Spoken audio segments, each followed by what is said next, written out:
Hello and welcome to the Game Design Archive with Edward and Ludwig. Hello. Hello. Today we are going to discuss that you don't control the buttons you press. Yeah. Yes. Go ahead. So, yes. There is this famous tweet. You know the discussion is going to be good when it starts that way. From the Doom Twitter account in response to someone who had... Because basically the Doom Twitter account had posted like a gameplay snippet of like some ice bomb ability, I think it was. And then another person responded to that tweet and asked like, can you turn this off? This isn't like old school Doom or whatever. And the Doom account responded to this by saying, you don't control... Or sorry, I said it wrong. You control the buttons you press. We are here today to explain why this is bad. Now, to start off, I want to make like extra clear here because otherwise we're gonna get a bunch of comments about this. Yeah. I'm not necessarily saying that I agree with the first like Twitter poster guy who said like, can you remove this or whatever? Can you add an option to remove this or whatever? I'm specifically like talking about philosophically the statement you control the buttons you press is very problematic from a game design perspective. So with that out of the way, let's go. So the first problem, there are two main problems. And the first problem with this is, of course, that it's like incredibly lazy offloading of design onto the player. Now, so first of all, it's like, it's kind of, if you're having a discussion about something like, oh yeah, is this mechanic good or bad or whatever, you know, it's kind of a lame response, right? You can just say, well, if it's bad, just don't use it, right? It's like, that's not really a response to valid criticism. So like saying that, oh, it's fine because you control the buttons you press is like immediately like shutting down any kind of like game design discussion, which of course is bad. So because of that reason, it's a bad thing to say. But then for the second reason, as I said, it offloads the design to the player. Now, this tweet was in relation to Doom Eternal, I think. But last year, was it? Doom The Dark Ages came out, right? Yes. And that game has absolutely insane like difficulty option select things. Yes. Where it's like you can tune everything. You can tune like the timing for the parries and stuff like that. Like there's a bunch of options that you can like choose in the difficulty select. And we've already discussed this on our previous podcast. I don't remember which episode Probably more it was. than one. Yeah, probably. But there was one that was like about this, like make your own difficulty stuff. You should check it out, of course, after this video. Now, the problem with this is that you're essentially telling the player to design their own game, right? So, like having a bunch of difficulty options or like a bunch of options about how the game works, or telling the player to not use mechanics if they don't like them, is essentially telling the player to design the game themselves. Now, this is obviously problematic, right? Because like, perhaps I'm getting a bit too philosophical here, but like, if I buy Doom, it's because I want to play Doom, right? And like, if... Yeah, I don't think you are. I think people are, honestly, it might sound a bit rude, but insane with this stuff, because if you go back to, funny enough, last episode, where we talked about stories, we touched on this, actually, which is that the words, the like setting, or whatever, like the idea of Doom, selling Doom to you, right, is like you can't just compartment, what's the word, like break it down into parts, right? And be like, oh no, it's just a thing where you aim your mouse and click on rectangles. No, it's Doom. You're the Doom guy. You're fighting aliens to save... You're demons, Earth. actually. Yeah, demons, sorry. It's super cool. Yeah, of course it's demons, sorry. To save like Earth or whatever, right? And you're this badass. And stuff like this where it's like, oh, you can just change whatever you want. destroys the magic completely. Like there is nothing left. And I think that is also partly why difficulties kind of doesn't work. It like difficulty settings. Like I've thought about this for a bit, like recently, where like, of course it's fine sometimes, but like okay, let's bring up everyone's favorite example, Dark Souls, right? Everybody talks about how important it is that that game doesn't have difficulty settings, and I think they are correct because it sort of sells this idea that this world is this spooky, scary world with dangerous things, right? Yeah. And if you're like, you can just, you know, change something in the options to change how the game behaves. That does affect the magic a bit, right? I'm not saying you should never do it, right? I think there is a place for stuff like that, right? But it does affect it. Like people underestimate how much the like, what do you say? You know what I mean? The like entire like thing. The whole. Yeah, like it's like the Doom thing. They're treating it like it's just something, like some knobs you can tweak to make your fun thing, right? And that's not what it is. It's Doom, right? It's this world with all these things, right? And we're sounding like the story guys now, but it is important as well. Like you can't just have the difficulty, right? Yeah, it's kind of funny because I think it was Boghog, the famous designer that we are big fans of, who posted like it was around the Game Awards. Because Doom: The Dark Ages won the like best accessibility award. That was so funny. for the like difficulty selecting that we're talking about now. And Boghog posted like that would like it would before like the day before or something. He posted like it would be so funny if Doom won the best accessibility but not the best action game. Which like I found that so funny because like Doom is like, you know, famous for being the hardcore epic demon slaying game or whatever, and now it's like, oh yeah, we're the accessibility game where you can turn everything off if you don't like it because you're a child or something. But that actually brings me to another point I want to before up, one thing with that ahead, is that you can also turn it up, right? I don't think that should be there either. I think it does affect it, right? I'm not saying no one can do it, but just the way it is done, where it's like it's destroying, like changing the parry window, you know, changing these like tuned numbers. That really destroys the magic, I think, right? It's one thing to like, oh yeah, there's more demons, right? It's like, right? That's sort of fine. But when it's like, oh yeah, you can make your jump timing, or I don't know exactly what settings there are, right? I just remember there was like a parry window. You could like tweak how easy it was to parry and stuff. Yeah. That's like changing the game, literally. That's not like, oh, I'm playing the same game, but it's harder or easier. That's just a different thing. And also, as we'll get to later, right? And we have talked about multiple times before, when you get to that point, it's sort of like, well, what am I paying you for, right? Yeah, exactly. And I think we mentioned that in the episode about difficulty stuff before, that like when I start Doom for the first time, Doom: The Dark Ages, I don't know the game, right? I don't know how it works. I haven't played any of the levels or whatever. And like you're asking me to make an informed design decision about like how tight should the parry window be. Exactly. Like, no, it doesn't really work. But anyways, related to that, because it's also related to the point I was going to make, is that I think I see this mostly with RPGs, because I play quite a few RPGs. Because people who play RPGs are like super big fans of this, like, you know, design your own game, wherever, turn everything off, turn everything on, whatever. And I don't think that's like true, honestly. I think the discussion is that I don't think most people touch any of that.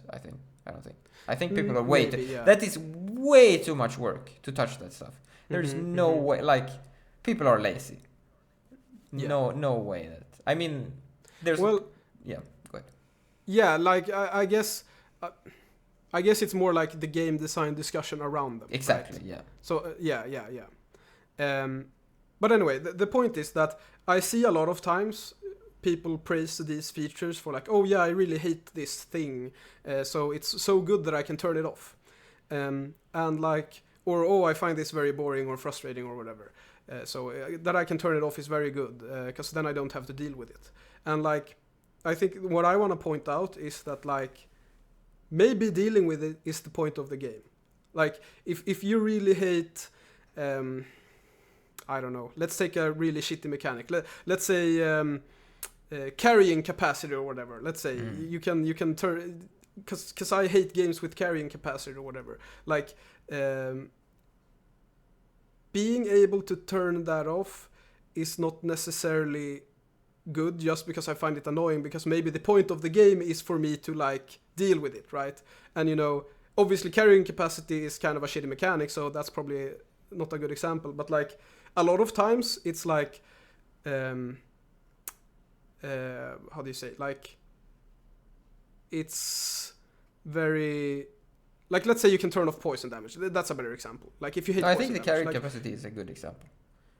Is it? Yeah, because like, I mean, it depends on what you're going to argue, but like for me that works because I don't usually like it either, right? But yeah, it does affect how the game feels. Yeah, true. And I don't necessarily think that there is any value in like standardizing everything in that way, right? Where it's like you make the experience into what you want all the time, right? Yeah. Because that means you're not playing games like, I guess it's not a perfect example, right? But if you think about it in a way where it's you're having a like if we're being philosophical again, you're having a conversation with the designer, right? All the tiny decisions the designer made affects how the game feels, like every single one. Like, why did they do this, why did they do that? And carry weight is one of them, and maybe you think that's super stupid, but it's still like a part of this like thing this designer, I mean in good games, I mean if it's not designed by committee trying to optimize, you know, greedy shit, right? If it's like made by a designer, even the bad decisions matter. Like that's why we talked about like respecting legacy of old games, right? Where it's like, no, these decisions, we're not supposed to argue if they're good or bad, right? That's the game.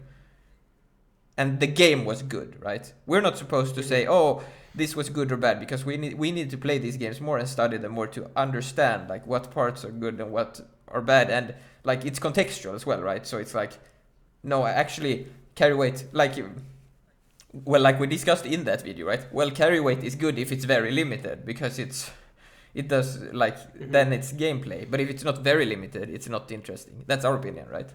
So and having me tweak also, all of that just ruins the game. Yeah. There's also one thing, because I realize now that it's a very good example, because I assume that carrying capacity was objectively trash, right? And like, what if someone makes a game where there's like carry capacity, but it's actually good? Yeah, I mean, you could like, do what that. If someone manages to do that? For sure.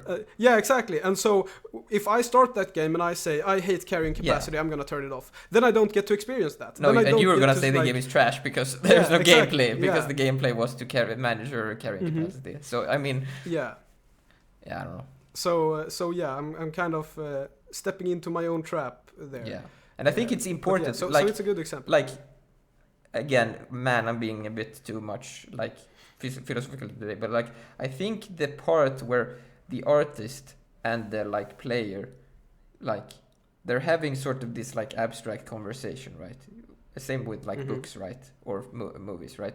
Good ones, where it's like like I'm trying to make you see this thing, whatever it is, if it's gameplay or, you know, we talked about story games last time, right?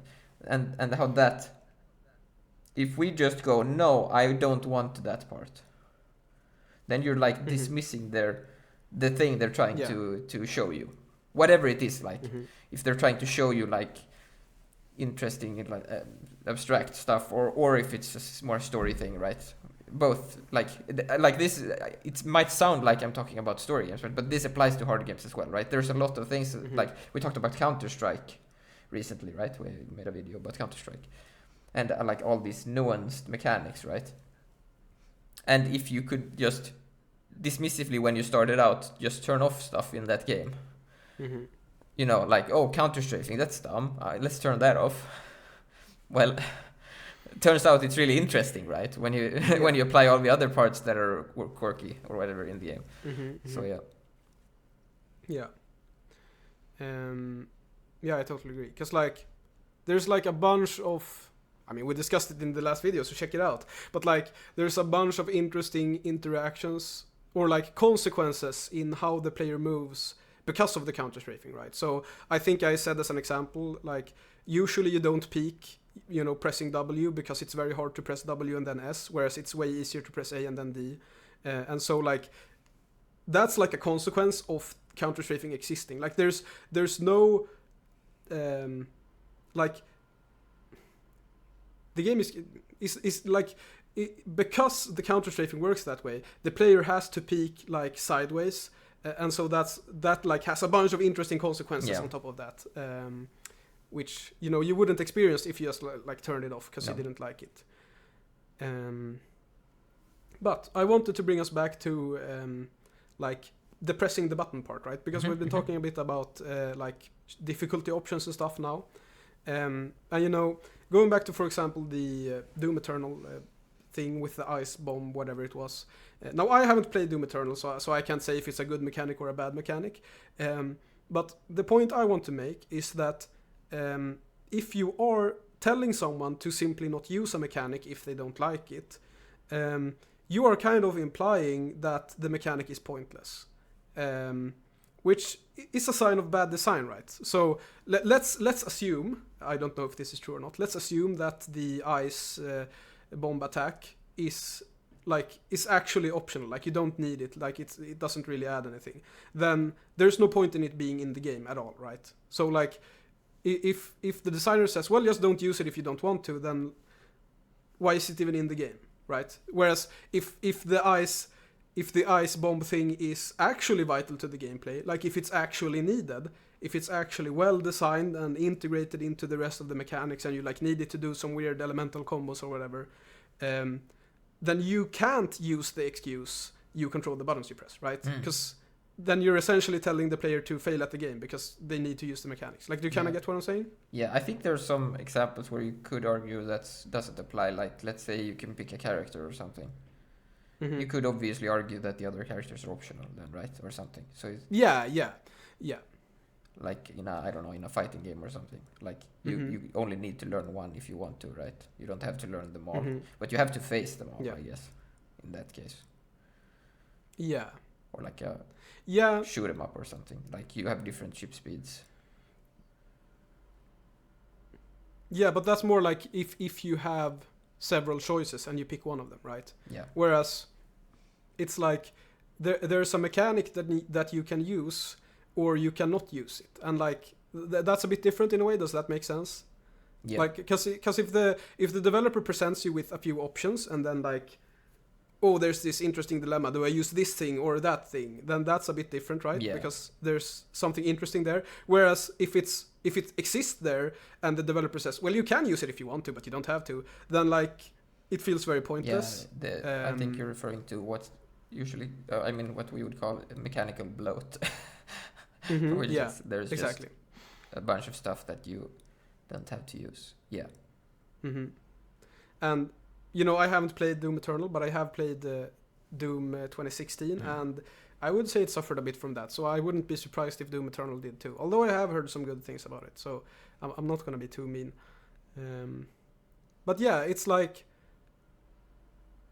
using that excuse, like you control the buttons you press, means that you're essentially saying, oh well, just don't use this mechanic, it's pointless anyways. Yeah. And so then it isn't a very good response to criticism. No.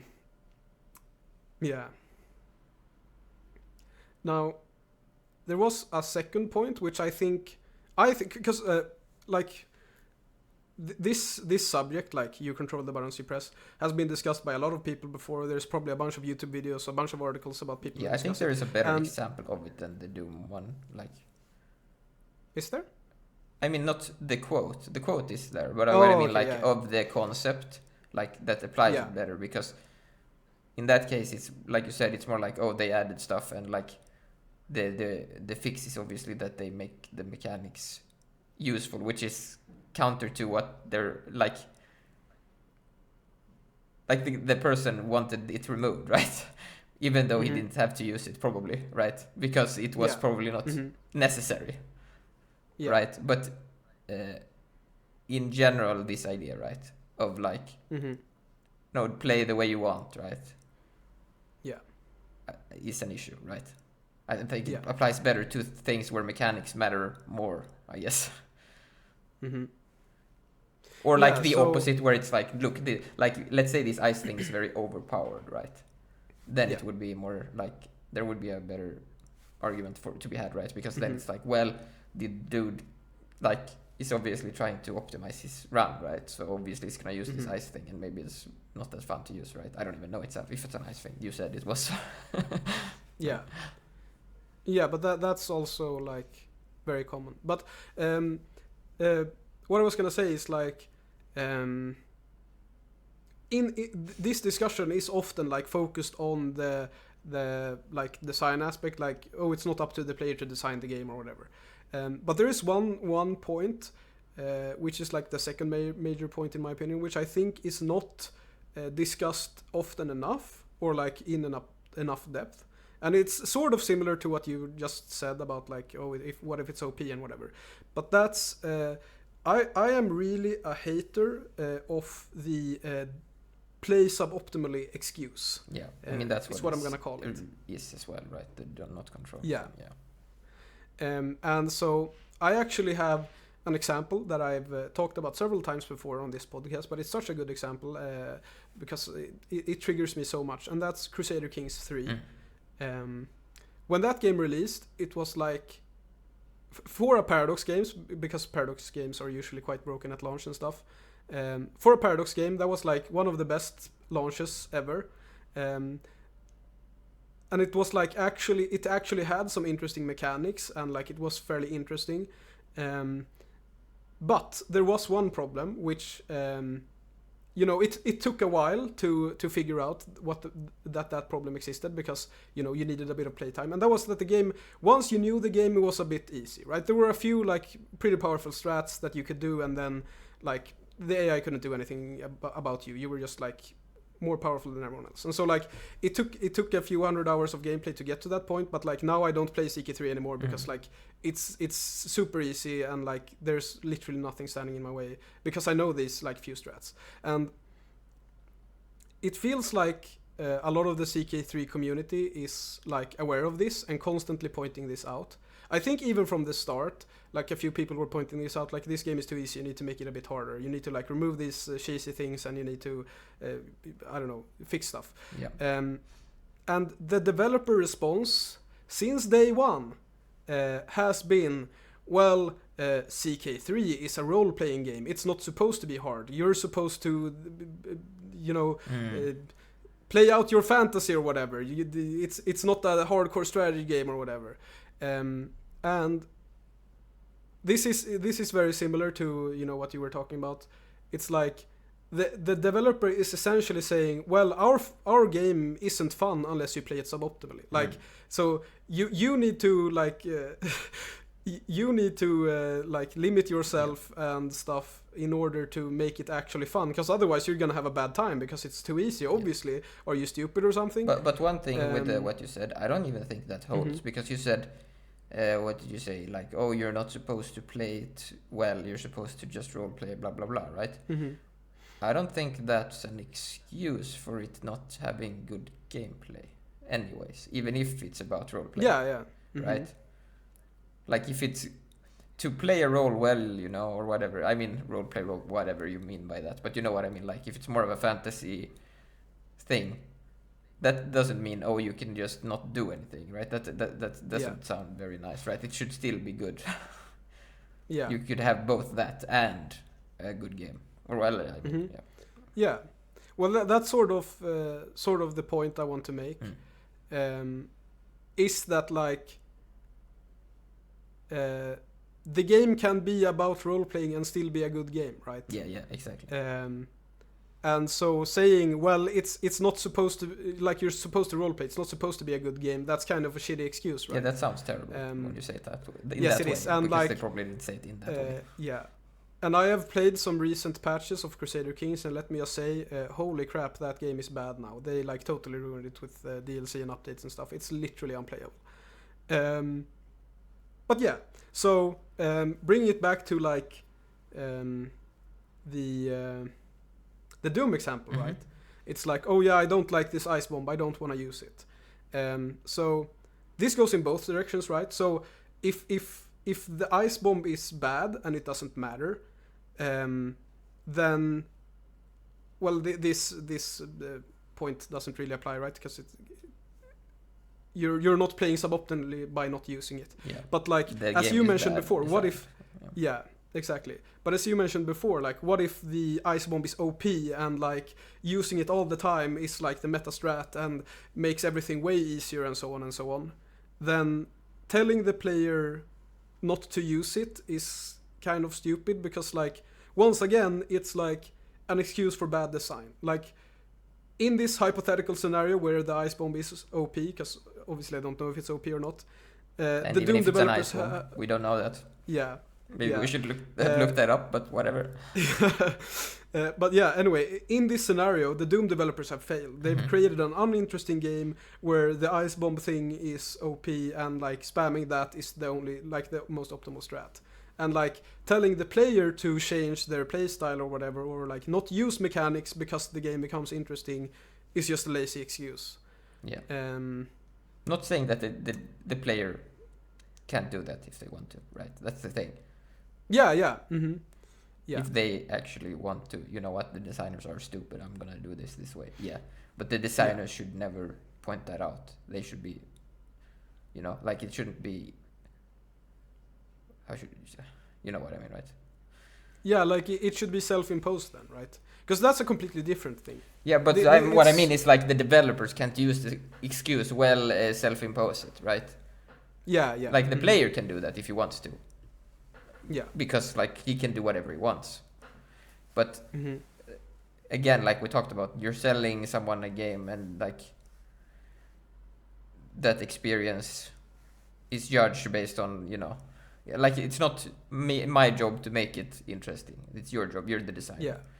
So if you're going, well, if you don't like that mechanic, don't use it. Well, you put it in there, so you know. Yeah. Yeah, it's sort of goes back to what I said in the beginning. It's like I'm paying you to give me a game that's fun and like interesting or whatever, and your response to my criticism is, well, just like change the game. So like, why don't I just make my own game then? So it's like, okay, Doom: The Dark Ages, that's not a game, that's a game engine now. Now we're making our own games in it or whatever. Yeah, because the game that is presented matters, like in especially in single player games, I think. Yeah. Because it's more like let's say you're why you would do this, I don't know, right? But let's say you buy a piece of music like music notation. Let's say you know how to play the guitar really well, and you buy some note music.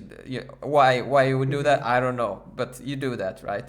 And then you play the song and you're like, man, this part is really bad. And then you go back to the guy that sold you the music and you say, hey, this part is bad. He can respond in multiple ways, right? But reasonable ways to respond is like, you might be right, or no, you're an idiot, right? That's the two things he can do. But what game designers do is like, well, just change it. Like, what the fuck is that supposed to mean? Okay, yeah, you can just change the part if you want to. Yeah, no shit, I can not use it, right? Or like, I cannot play that part. But you sold me this music with this part in it, and I don't like it. Whatever. Maybe it doesn't work as an analogy. I think it does, but... Yeah, maybe a bit weird, but... Yeah. Yeah. But this... this sort of brings me... Well, I guess it's your point, kind of. So maybe you should take it. I have points. Yes, you have a point, which is as per usual for this podcast. It's very philosophical. This is a very philosophical podcast, and that's that. You know, sort of in relation to this, like ice bomb example, right? It's like if you don't find the ice bomb fun, don't use it. But philosophical question: is the point that the ice bomb is fun, right? You don't get what I mean. Okay. Basically, yeah, keep going. I guess the point we wanted to make is that having fun is not necessarily the goal, right? Yeah. It's like I would say perhaps it's a bit like there are a bunch of answers obviously, but like going back to the ice bomb is overpowered example that we had, right? If I say, well, this game is boring because the ice bomb is overpowered and like I just spam it all the time, and you say, well, just don't use it, it's like, yeah, but the point of playing the game is kind of learning it, right? It's like I am experimenting a bunch, I am like testing out a bunch of interactions, and then I find out that, wow, this interaction here, I press the ice bomb button 50 times in a row and everything dies. That's like the most optimal interaction. Like that's like in that example it's not interesting, but that kind of stuff is interesting in itself. Like, does that make sense? Yes.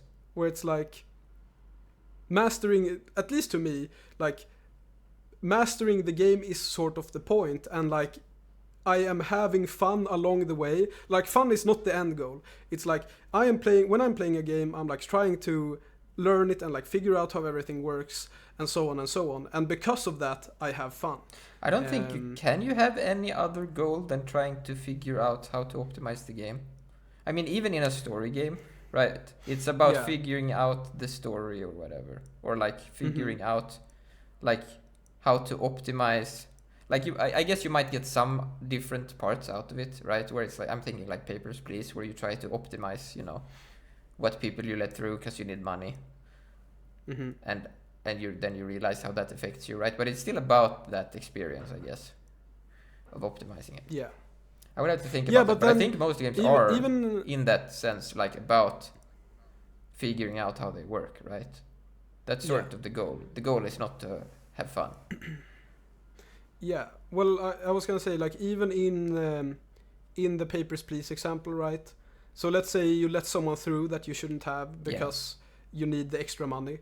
Like, that's like an attempt to optimize the game, right? So it's like... Yeah, but I guess the goal of that was not necessarily the optimization. It was the realization that, man, I did something kind of bad because I got money out of it, right? And you're supposed to feel bad about it because, it ties back to, like you get this experience as you're still, Yeah.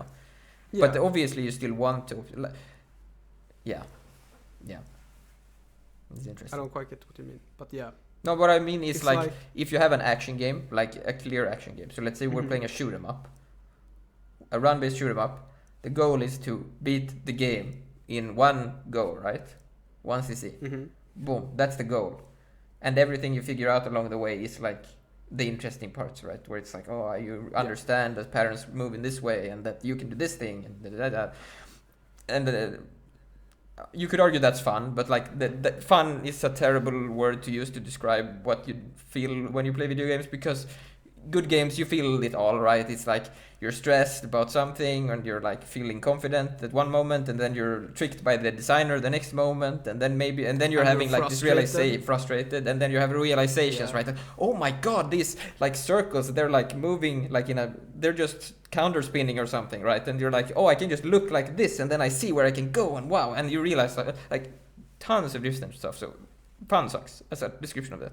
I'm just not sure if that applies to all games. That was why my like thing with the Papers, Please or whatever, or like we talked about story games or arts games, right? Last week, where it might be slightly different, but it's still along the lines where like you're still trying to optimize the gameplay, right?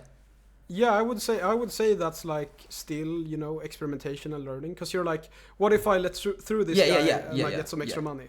And so like it's kind of optimizing. Now Papers, Please does have different endings, right? So you could say, oh, I'm optimizing for this ending or that ending and so on, but like it's still like I guess it's like a moral optimization, right?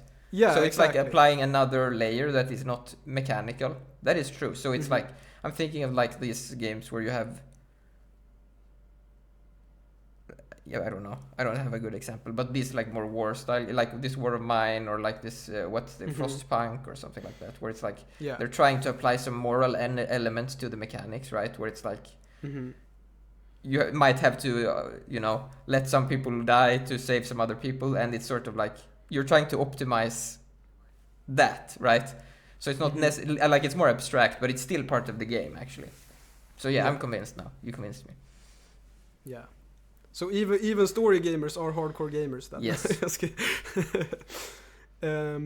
I mean, to be fair, if you like, and not even to be fair, like obviously, if you play these serious story games as we talked about last time, like not all of them, but like so, like if you're really into Lucas Pope's games or whatever, that's obviously more gamer than someone playing World of Warcraft all day. I don't know. To me at least, or like I should.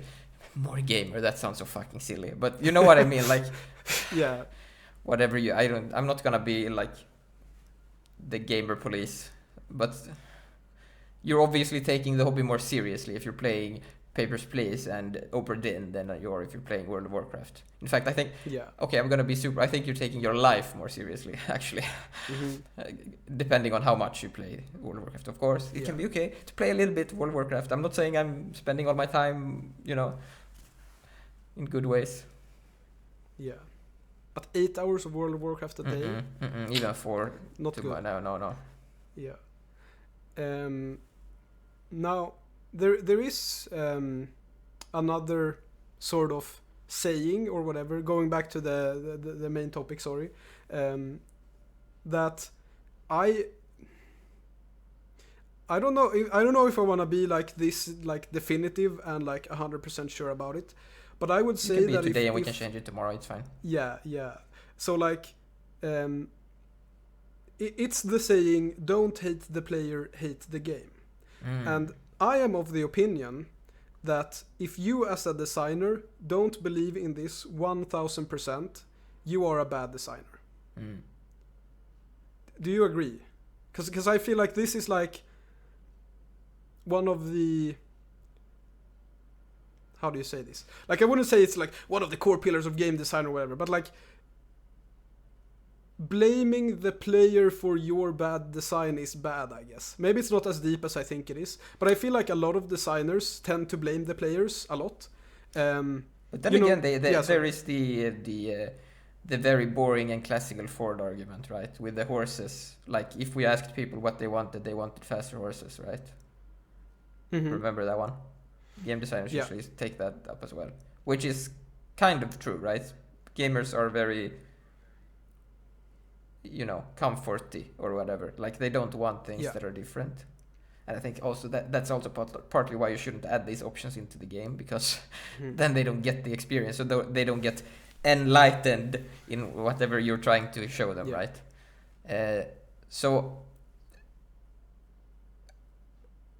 I would change your argument and say, don't hate the skilled player, hate the game. Well, I think I'm just saying. I'm sort of I'm thinking of this more in a different way, because like obviously like I'm thinking of it more like when they are playing, like, because I see what you mean. It's like, oh, what if the player gives you feedback and like the feedback is trash or whatever. And like, no, it always is. Like, if you take someone that doesn't, like, for real, like I've been hanging out and listening to some indie stuff recently, right? And when you're like, the feedback people get is completely pointless feedback. It's like people, because people can't really argue, criticize the real parts, right? So it's like. One example I saw is like, a shmup, right? The shoot, like when you move to the sides, the shots sway, but then when you focus, it locks forward, and like the argument was that you should change that, because that's not how it's usually done. It usually locks in the sway direction, and the thing is, that might be true how it usually works, but does this thing even matter at all, right? Like, if this was literally the best shoot 'em up game ever made, would the fact that this thing looks like this instead of this matter at all, right? to the fact that, like, you get what I'm saying, right? Like they're Yeah. arguing about like these minor things, or like, oh, these health points, they should be like, they should show you how many lives you have, not how much health you have. Like, you mean, you know, like you have 2 left, then you have 3 lives left, right? You know what I mean, right? Stuff like that. That's completely like pointless to even, like, it does not matter either way. It's just how it's usually done, right? And that's the kind of feedback you always get, like always, because that's things people can say, right? That's like, it's sort of this thing, we've talked about this brain thing recently, like we don't need to go into details, but it's this thing where you like break things down, and it's like, it's easy to like pinpoint, whereas the overall design things are harder to do that with, I feel like. Yeah.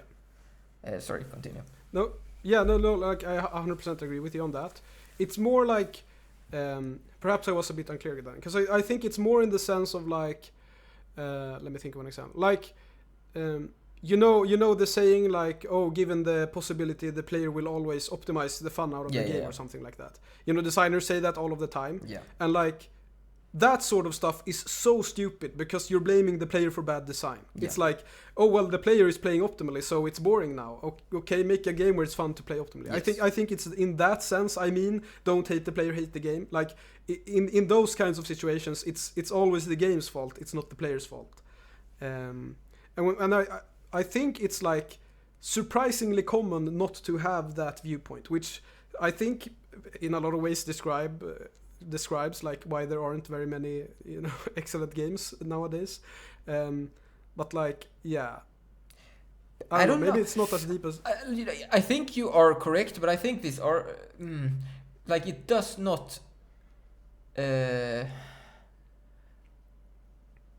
oh boy, like, it's a very interesting point to bring up, because like I mentioned, like people will pinpoint things, right? They will talk about things, and it's so let's say, and take another example, they'll play, let's say we have a play tester for Hollow Knight Silksong, and they go, this part is frustrating, I don't like it, remove it, or whatever, right? The swamp area or whatever, it's frustrating that there's no checkpoint, right? The designer can't really, like, the point of that area is to be frustrating, I would assume, right? Yeah. So like, no shit, Sherlock. Like, you pointed out what, like, the goal, design goal. I guess then you can take that feedback and say, well, it worked. But I mean, it's because you're not wrong, right? Obviously, you shouldn't, like. But I also don't believe, like, because some people believe, like, oh.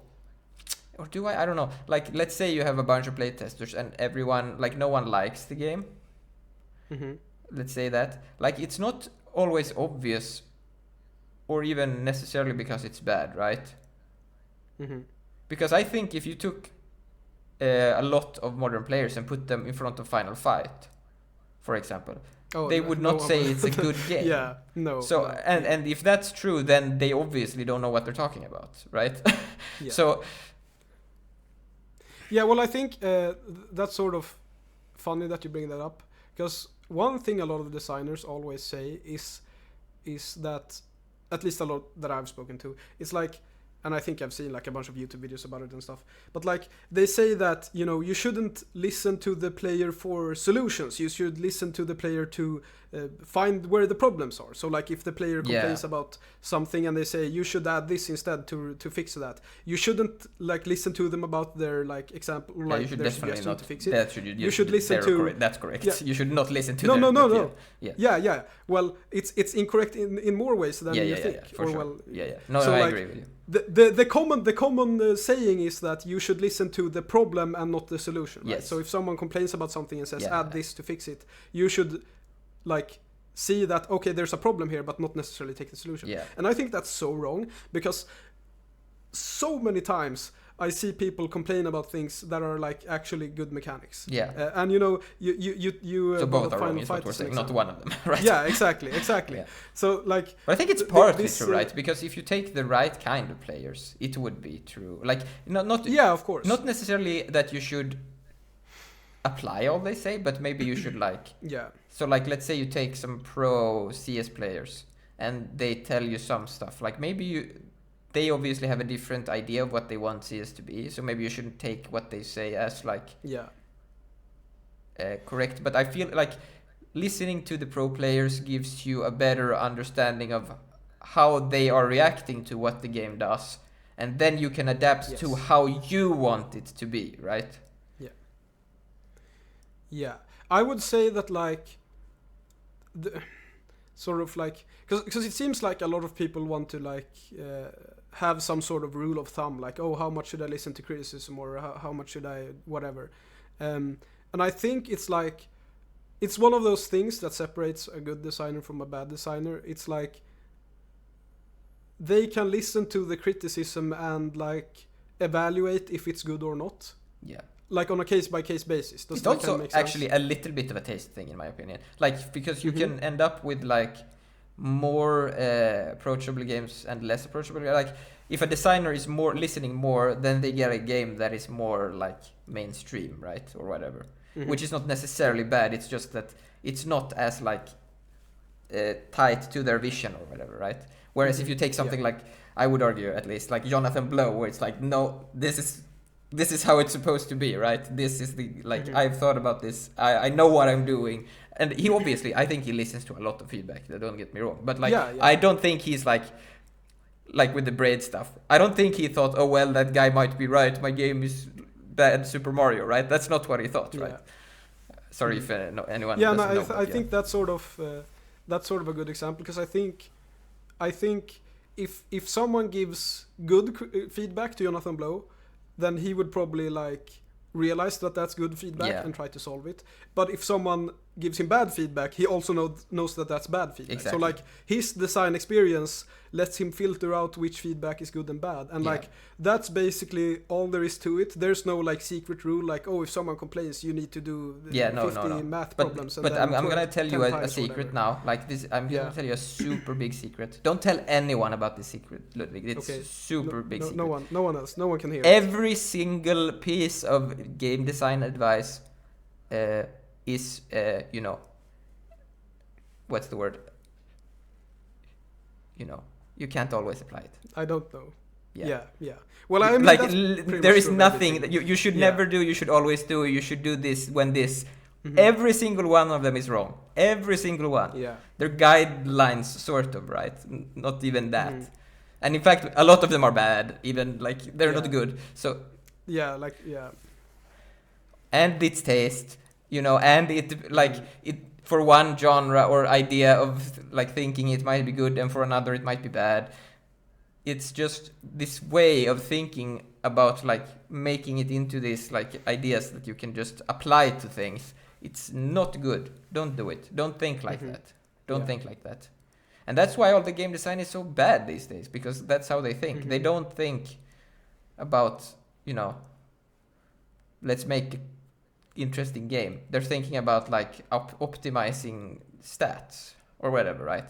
Like you mentioned this earlier, like optimizing retention, optimizing revenue, you know, putting players in flow and make sure they come back every day and make sure they're not frustrated. And, you know, guess what happens when people play those games? They get depressed because they... Yeah, no, I agree. I would say that, like, applies to basically anything. But, like, there's... this is not, like, exactly game design related, but it's once again, as per usual, very philosophical. And that's the saying that, like... you know, there's a bunch of different versions of this saying, but it's like, oh, an expert knows all the rules, but the master knows when to break them, or stuff like that. You've heard stuff like that? Yeah. And that triggers me all the time, because, like, there are no rules, and the master is a master because he doesn't care about the rules, and he just does what he thinks is good. Yes. Well, I mean, it is sort of correct then that he's breaking the rules. Because if true, you're but stuck like, to the rules, so it's like, just because everyone says, oh, you should never do this or you should always do this, like, don't listen to that. And like, if it turns out that the advice was correct, then congratulations, you've learned something and now you're even better than before. Now you're closer to being a master because you broke the rules, which don't exist. Yeah. But to be clear, I think it can be a good guiding. What do you say? Like, it helps you get on the right track to like use rules, right? If you know what I mean, right? Where it's like, if you don't know at all where you want to go, you can like okay, let's go this way, and then we can start like, you know, making turns when we know what we want, right? So like instead of like because I think this is why people invent these rules, right? Because it's easy to be paralyzed, like mentally paralyzed. What do you say? So do you say that in English? Mentally paralyzed? I don't think you do that. No. I don't know. What do you say in English? Like, I don't know. Like you don't know what to do. Yeah, you're like stuck. You don't know what you're going to do, right?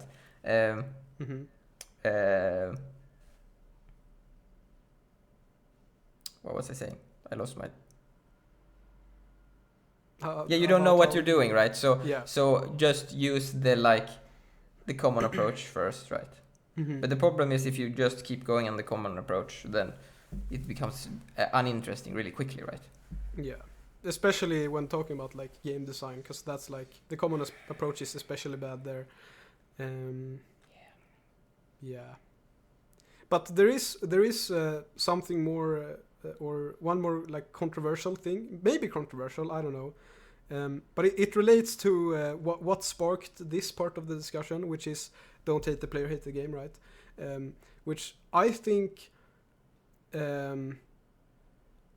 even in multiplayer games, this is true. Now, this might be controversial, but like, if there's a multiplayer game, like a competitive multiplayer game, where like something is completely broken, there are like a lot of people who complain like, oh yeah, this is broken, and like if someone does it, they say that person is lame or whatever, and like, I think even in this scenario, don't hate the player, hate the game applies.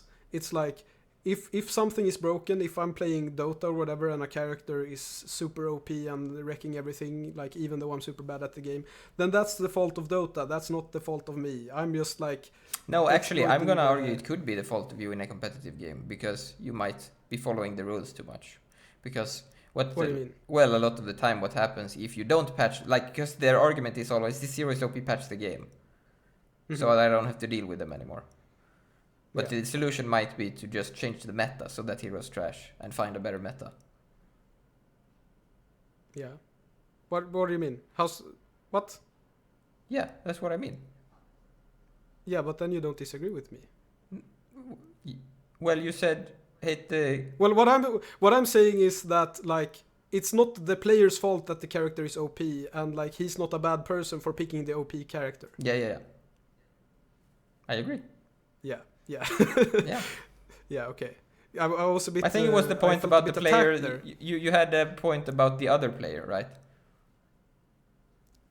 Yeah, well, the other player complains, like you say. They say, oh, yeah, and that's what I mean. They shouldn't hate any... They should just get good, I guess. Oh, you mean they shouldn't hate the game either? They should just like... Yeah, exactly. That was my point, I think. Yeah, I can buy that. Okay, yeah. Yeah, that's actually... In many cases, it's probably true. But yeah, like, because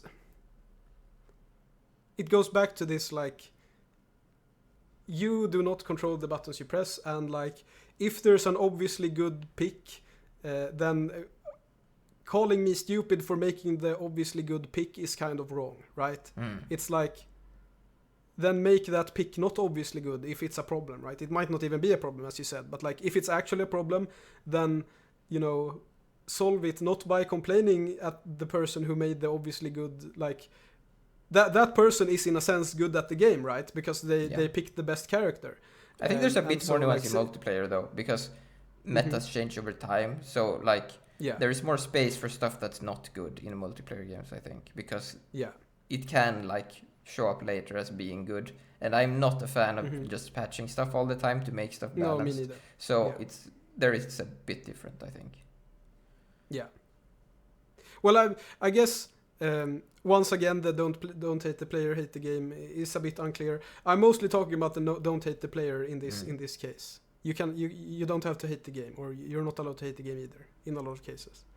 But yeah, Like just as a point to clarify, like even in multiplayer games, and I think this goes back to like, when was that?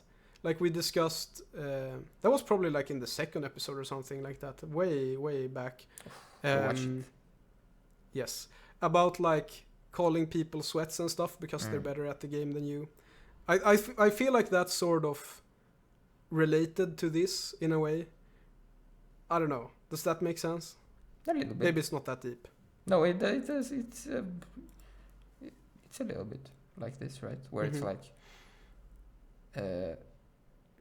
the argument that, oh, but I'm playing to have fun or whatever, right? Yeah, okay. Exactly. Well, I'm trying to have fun as well. I'm just trying, and you're just wasting your time. Exactly.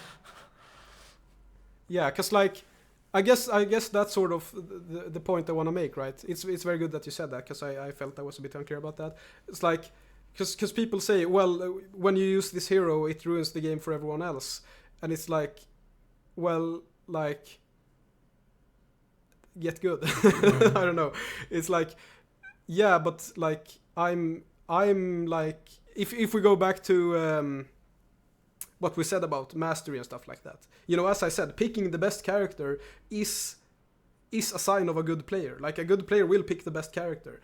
And so, like... Well, actually, in a competitive setting, I would argue that a player that picks not the best hero when he's not, like because you'll not always play to win, right? Sometimes you're playing to get better.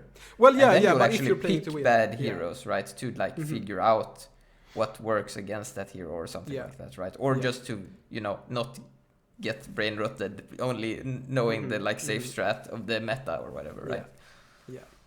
Yeah. But like, if you're doing like optional suboptimal plays are fine, as we said, but like, if but that's not even like optional suboptimal, because that's with the goal to play optimally, right? That's... Oh, okay, I get what you mean. Yeah.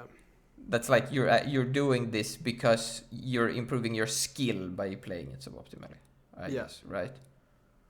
Yeah, but like, if my goal is to like immediately win this match as fast and as easily as possible, then like picking the best character is the best decision, right? And like blaming the player for making a smart choice is stupid. I guess that's the big takeaway from today's video, perhaps. Blaming the player for making a smart choice is stupid. Wow, that's so catchy. What do you think? Or do you have anything better? No. Okay, good. That's the big takeaway. Now, you wanted to discuss score a bit, right? And I'm gonna let you go ahead, because you're the expert on this topic. See, I am not the score expert. That's the thing. But I see this argument a lot because, you know, I read a bunch of shmup stuff. And I don't know what I think about it. Which is that you could make a game where, you know, it's like two games, right? Where one game is survival and you play in one way, and then scoring you play in another way. And that sort of works. But I don't know, like, right now, see, if you're a score person, please comment about this, because like I want to think about this and know more about how people that do this more than I do think.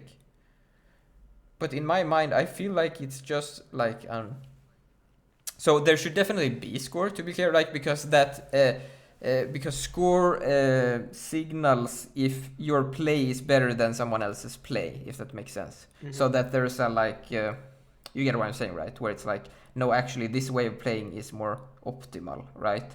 So it can be this thing where you optimize it. But I don't know if I like the idea of like playing the scoring game is on a different level and way more, like, you get what I'm saying, right? Where it's like, it's way harder than surviving. I think I would rather just bring up the survival close to the scoring, and then the like tippity top is like the like nuance of like it's like a tiny amount, but the nuance of skill is insane on the top because the difficulty is so high. So to optimize the difficulty in that tiny part is the interesting part. Yeah, I think one very good example of your point is like speedrunning games, which we have discussed a lot in the last few episodes, where it's like in a lot of speedrunning games, beating the level isn't like hard at all. Yeah, exactly. And like, so if you don't care, then you can just like be super slow and get a really bad time, and like it doesn't matter, you can just finish the game with super bad times all around. And like that doesn't work for me either. I think like purely being motivated by score, because like in that case you could say, well, you're supposed to get a fast time, so obviously your criticism is irrelevant, get wrecked or whatever.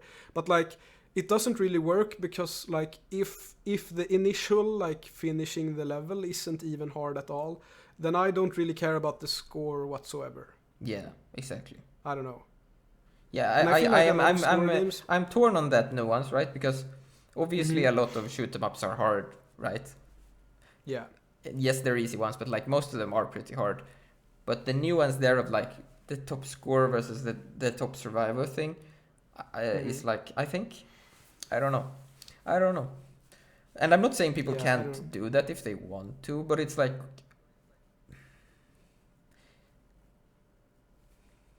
I feel like maybe that's like an excuse for that sounds mean, but like I'm thinking that it's like these players that want these scoring things, that they tell themselves that because they're like, it's not viable to make games that they would enjoy like without it, if that makes sense. Like monetarily viable. Like if you think about like the top scorers of shoot 'em up games, like the skill level, I mean, sure there are other genres for it, but like the skill level of those players is insane, right? It's like playing for 40 minutes, not dying, right? It's like super precise and stuff, right? And I think they probably would enjoy a game that is catered to their level more, right? But I'm not sure. Like survival wise, do you mean? Yeah, survival wise. Yeah, probably. I don't know. I don't know. I'm not. I haven't played like too many score heavy games like very deeply. So yeah. But again, I think score is important. I think you should tie mechanics to scoring, so like you incentivize scoring. I think the scoring and the survival being completely separate is bad in general, right? Yeah. But it's just how